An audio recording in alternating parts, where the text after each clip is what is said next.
Abarth.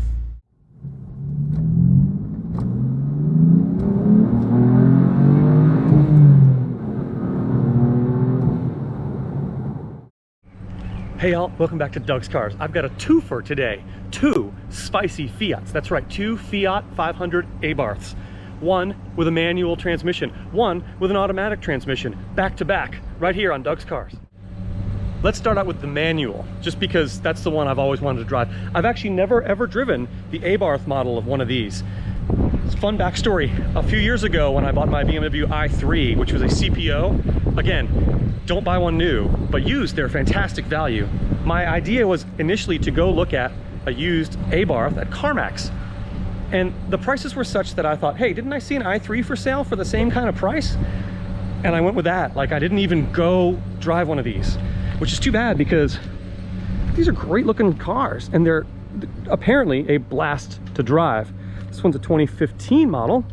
The other one will be a 2019, which is one of the last model years. These are both owned by the same person.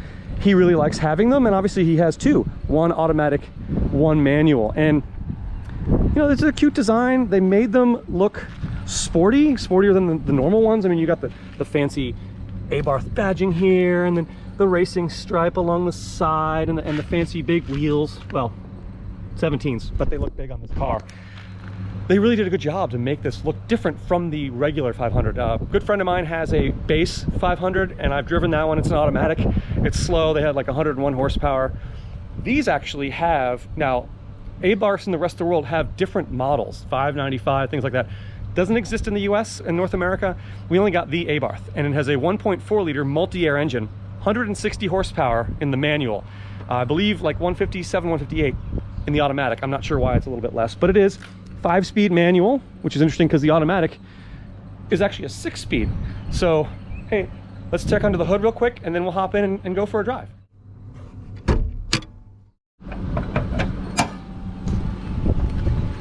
There you have it, the 1.4 liter multi-air engine. Of course, you can't see much, but it does have the red, yeah, that's definitely a plastic valve cover, but, well, actually, beauty plate, I guess you would actually call it. But yeah, it's red. So that's fancy, right? It's crammed in here with a tiny little battery, and yeah, that's really all crammed in there. So these, for North America, were all built in Mexico, but apparently some of the engines came from Detroit. Again, it was a North American only engine, I believe, with 160 horsepower, and they sound fantastic. And this one's got like 100,000 miles on it. So let's hop inside and take it for a little drive and see what a 100,000 mile Abarth is like. Alrighty.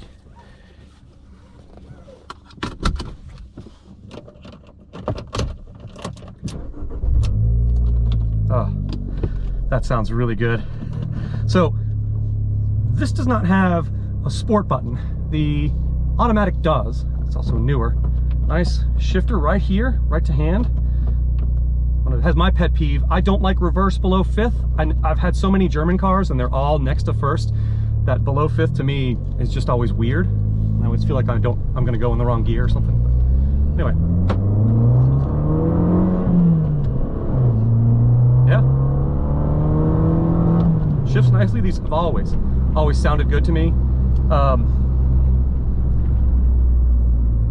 Yeah, it's a nice little interior here. The automatic is a leather car and it's got a red interior, which is gorgeous. But I do like how they have the contrasting red down the middle and the red stitching. They've got the red stitching on the dash just to kind of differentiate it a bit from the regular run-of-the-mill 500, which it only came here with, well, there was an E version as well a few years ago, but really they all came with like 101 horsepower engine that I believe was in Europe in the Fiat Panda 100, which we of course didn't get here in the US.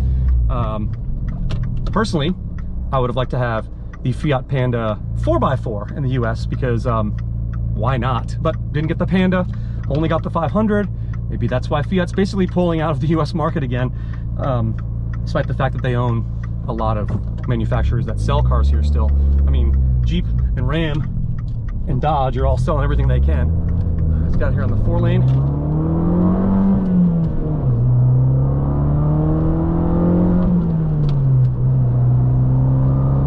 Yeah. Right up to the, oh, let's say, legal speed on some roads in this country pretty easily. That's interesting. It's actually got a shift up light here in the gauge package. I've had BMWs that do that too. It's just kind of ridiculous to do that in a performance car, but hey, it is what it is. Got a boost gauge over here that's actually an analog gauge, which is kind of neat to see. Before they get on in here, corners nicely. I mean, I'm not gonna say the go-kart thing, even though I just kind of did, but shifts between gears nicely, really well. And you know, the exhaust is nice on this. It'll be interesting to see what the exhaust sounds like in comparison when I drive the automatic, because it's a little bit newer, well, 4 years newer, but I wonder what they did with the exhaust sound on that one. You got to make it feel sportier than this because you've got the slush box. And I think, you know, that one actually does have a sport button, and it probably changes things a bit in how the vehicle dynamics are. And I wonder if it might like open up a flap in the exhaust like a lot of cars seem to do. And I'm stuck here behind a Toyota Highlander. Oh, this is a fun little curvy road, and they're riding the brakes because curve. Oh, good, they're turning. Alrighty, down into second here. We'll get away from that. Looks like the red line's 6,000, which I actually thought would be higher than that, just because it's a little 4-cylinder. Sometimes those go very high. Coming up on a school here on the right. Now, while the school's certainly not in session, it is July and a holiday weekend. Sometimes the 5.0 likes to park at school. I don't see any there, so give a little bit of the beans. Yeah, this is a fun car. You know, the steering is very direct. Just turn the wheel just a tiny little bit, and the car does that. That's really nice. You know, I might not have gotten that i3 had I driven one of these when I thought about getting one, but they were going for like 17,000, 18,000 bucks used at CarMax, which is actually where this one came from. But you know, I really like my i3. It was an experiment to get the i3. I said I'll give it a year and see how it suits my lifestyle, and that was almost 4 years ago, y'all. That thing has been such a fun little car to have around, but it doesn't have the driving dynamics of this, mainly because it's, you know, it's an electric car, so it doesn't have the manual transmission. I currently do not have a manual transmission car since I sold my M4, so I'm kind of wondering. The thing is, I don't need it. I want to keep the electric car. It's great around town. It costs basically nothing to use. I'm stuck behind a mail van now. So I want to keep that. So getting something else small like this to compare, you know, to have on my fleet when I already have a car this size, simply to have a manual, which was one of the reasons I wanted this in the first place. Yeah, I don't see that happening. Now we're going exactly 31 miles an hour behind the mail van. Please pull down a side street, sir, so I can go past you and enjoy the windy road in the Abarth that man, the steering is so direct and precise. On this 102,328 mile car. I know these things can go for a long time. Watch JR Go had one with sky high miles on it, and he drove it on the tail of the Dragon and did some cool stuff with it. And I think he only had to replace like the little multi-air screen. Otherwise it was perfect. And you know, this feels like a pretty tight car, I'm sure. Mailman's turning, yes, okay. Down in a second, it's an eventual turn. There he goes, all right. Just in time for this hilly, curvy part of this road, which is fantastic.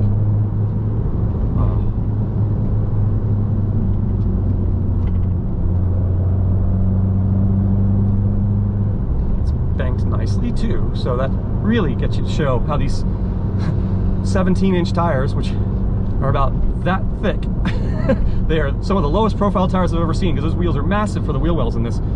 Yeah, I mean, it's fairly quiet. There's some exhaust note, but you could take this on a journey. I mean, you couldn't take everybody you know with you because it's tiny, but hey, do you really want to do that when you're having fun in a little car like this? All right, now onto the to the road back to the warehouse, which is pretty much a free-for-all drag strip. Yeah, boost gauge is up like a 12. National speed limit in the UK. And bringing her back down. His brakes are pretty good too. Of course, this car weighs nothing. Well, nothing compared to modern cars. Verdict. This is fun. I don't know if I would have kept this as long if I had gotten one of these instead of the i3, as long as I've had the i3, but this is fun. Let's hop in the beautiful blue automatic and see how different that is. So that's the manual normal Abarth, but this key goes to this beautiful blue 2019 automatic. This is a Superman car. You want to know why? Because it's this beautiful blue here, and inside it's an absolutely amazing red. This car is just gorgeous. I mean, little touches, attention to detail they have, like the hand-stitched French stitching. You've got the soft padding here on the door. All of these things that really make this car stand out and away from just being a regular 500. But what's really counts is what's under the hood. That same 1.4 liter multi-air engine that came in all of the Abarths here, even the automatic, and it's got a few less horsepower from what I've been able to figure out. So instead of the 160 in the manual transmission car, these have like 158, 157 or 158. I've seen conflicting sources on that. So if you know better, please let me know in the comments below. But it is the same motor. It is an ASIN 6-speed traditional automatic transmission. It is not a dual clutch or anything like that, but the owner says it fires off, bangs off shifts, just like something like that. It is a very quick shifting transmission made in Japan for this vehicle. So hey, let's hop in and take this little Scorpion for a drive. As always, safety third. Seatbelt on. Nice little armrest, cool. It does have a sport button, which lights up that and changes the gear, dials just slightly on the dash. Because as a 2019, this is actually like the last year of production for these. Unfortunately, no one bought the 500, and they didn't really update them like they did in the rest of the world, which is the reason they didn't sell very well here. And I mean, these were not super cheap. So, but again, this interior with this exterior color sells this car for me. Put her in drive, and let's go out here. And oh, that exhaust, so good. Oh, that roariness is fantastic. The sport button on. Oh, the downshifts are great. This is a fun little ride. Like I mentioned earlier, I was gonna buy one of these from CarMax when I ended up getting my i3, and I never went and drove one because I probably would have ended up with that. They were just so expensive from used at the time. I just didn't want to spend that much. And then when I had a lot of BMWs, when I saw that BMW for that price, and I thought, hey, I'll give that a shot. I did.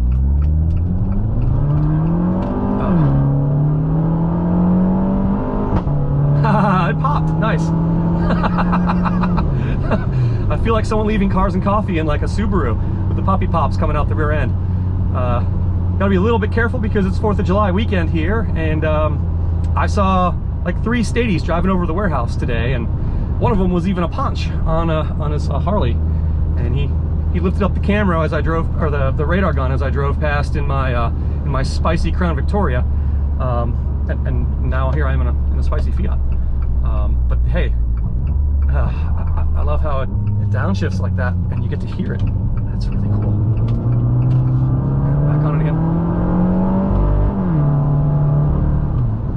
It does have a great exhaust note, and the steering wheel is just nice and thickly padded, and yeah, I mean, this is a small car, but this is a fun car, and sometimes those two things go together and work really well. And I just recently drove a vintage Volkswagen Beetle, and that was a small car too. In the fact that it was designed in the 30s, it was not designed the way this one is. This is a small car. You're definitely close to your passenger, but it just feels more open in here. I really like this. I really like this color combination. I wish this specific one in this blue with this red interior was a manual. That would be so much fun. But since it isn't, I don't have to worry about trying to make the owner an offer. And I'm super glad that he let me drive both of these cars, because I've only ever driven the regular 500. As I said, I've never driven one of the Abarths, and now I have, and now I kind of want one. I don't know. It's too bad they don't make these anymore, but then again, you know, buying a new one may not be the best thing. The problem with not selling these here in the US anymore is there's no more dealers, really. My buddy who has the base model 500 and has for several years had some computer issues, and the nearest dealer, I live in the capital of the state of Virginia. It's a fairly good-sized city. There's like over 1 million people in the metro area, but the nearest Fiat dealer was up in Fredericksburg, which is like an hour away, because the one here closed. And getting parts for these is getting more difficult too, which is unfortunate. And they really stopped making these like a year ago, but hey. Oh man, I wish I could test out the stereo on camera, but I mean, copyright-free music is just not where it's at. But it does have the Beats audio, and I imagine it sounds pretty good. Hopefully there won't be someone in front of me when I make this turn. I love how it blips the throttle on the downshifts with the automatic, which is great.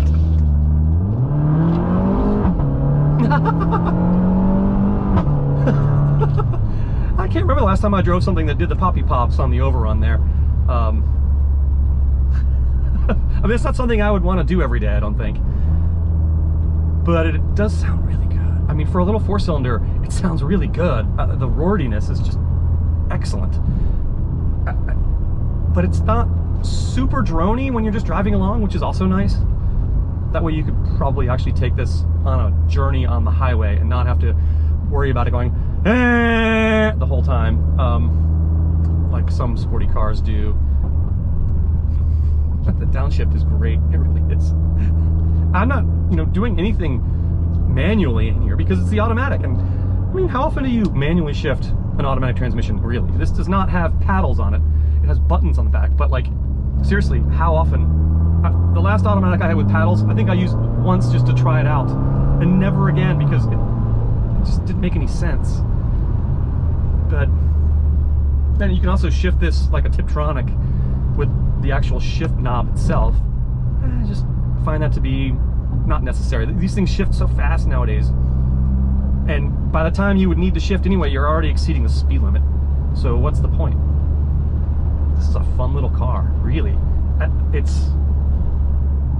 It's not hindered by having the automatic. The manual is always going to be more fun, more involving,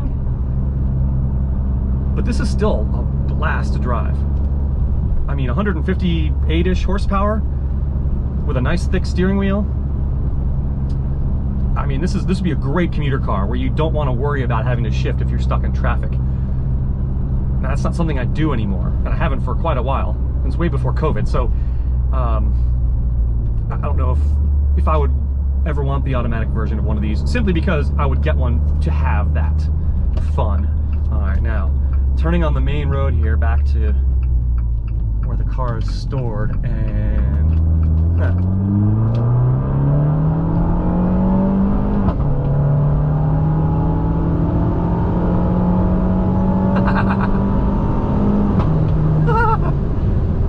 oh yeah, that was fun.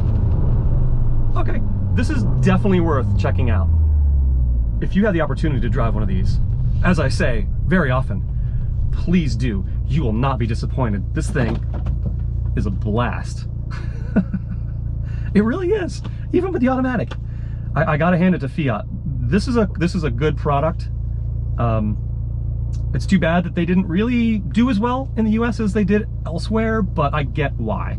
You can get a bigger car for a similar amount of money, and you know, we just don't have the space concerns where you really need a car this small, unless you live in a major city, and then you probably don't have a car, because in New York, Boston, something like that, it's not really necessary.